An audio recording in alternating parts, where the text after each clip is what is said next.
This is our new Tinker Board S, and we've done some improvement based on the previous Tinker Board version. This time, we put on the 16 gig eMMC storage on the board, so you don't need extra micro SD for your OS.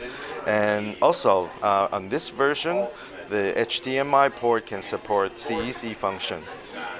So it's easier for you to develop a related function which you need to connect to like TV or other devices. And for Tinkerboard, the advantage of Tinkerboard is that we choose better performance CPU SoC, which is Logic 3288, and for the GPU performance, it's around twice as our other competitor.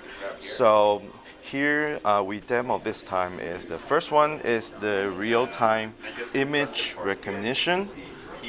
We made a demo just like you'll see in the parking lot that it will automatically recognize the car plate.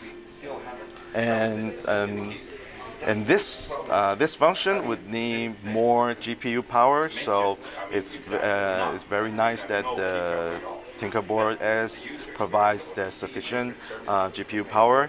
And the other demo here is to show that we're now enabling the compatibility tests with other third-party vendor who are making other module. Like this one here is the audio module from Hi-Fi Berry. And currently it's streaming 24-bit high-quality audio and played it real time. So, and also here is another another product from another partner called Matrix. This is their product Matrix Creator, and we will have more and more partners to provide different function module in later this year.